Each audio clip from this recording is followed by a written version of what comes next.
guess this one will just be a little video about trying to get the car running okay on the carbs. Say I've got the AFR gauge on the way, and then yeah, we can run it up and see how everything looks in terms of air fuel ratio and start tuning from there. This manifold's super janky, but yeah, the wideband arrived, so just going to fit that now. Let me look at the quality welding on that. Whoever did that before, beautiful. Threw the manifold back on. Just need to find a way to get this through the bulkhead, but shouldn't be too bad. Plenty of options.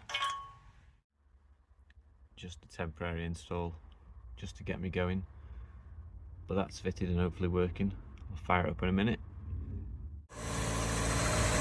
Finally got it running. Had to ultrasonic clean the carbs again due to the old fuel. But once I did that, it fired straight up. I'd like to get the idle a bit leaner.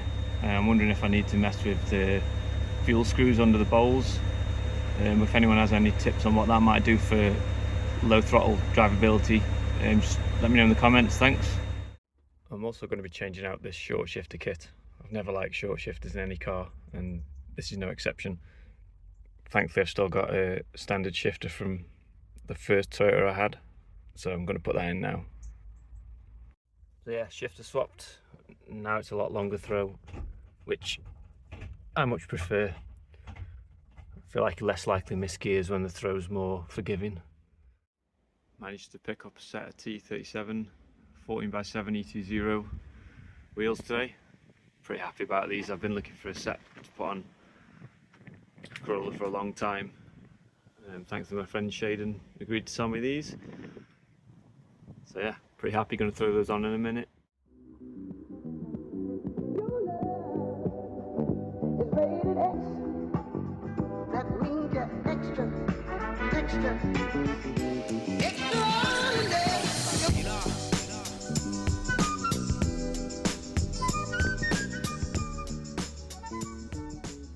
So that's a test fit of the T37 on the front. I'm quite happy with the way they fit considering the J-Blood Origin style over fenders.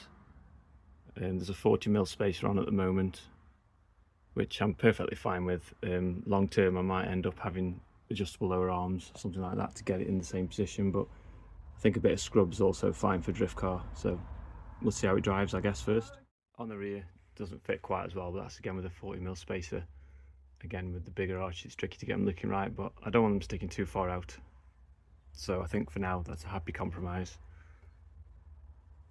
So yeah, not too bad. I think I can live with that.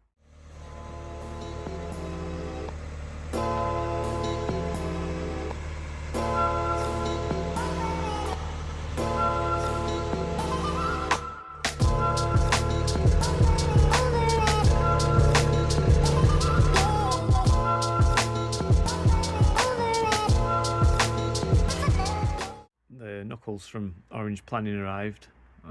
Pretty excited to get these fitted and get the car running and see how they feel.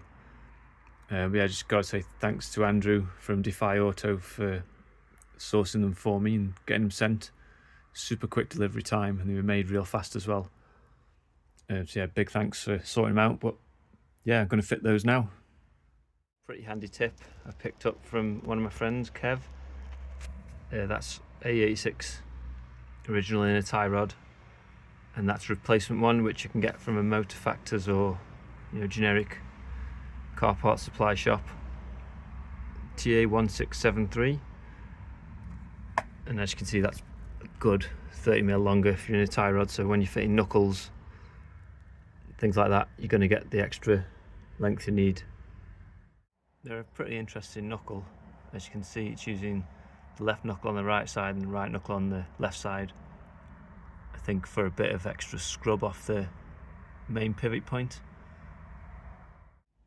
That's one side fitted. Still running a standard low control arm at the minute with a 40mm spacer.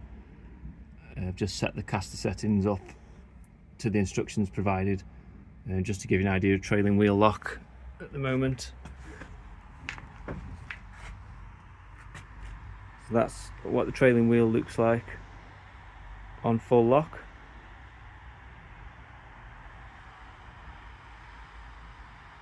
And that's leading wheel lock. probably needs a bit of tweaking here and there, but that's just bolted straight on.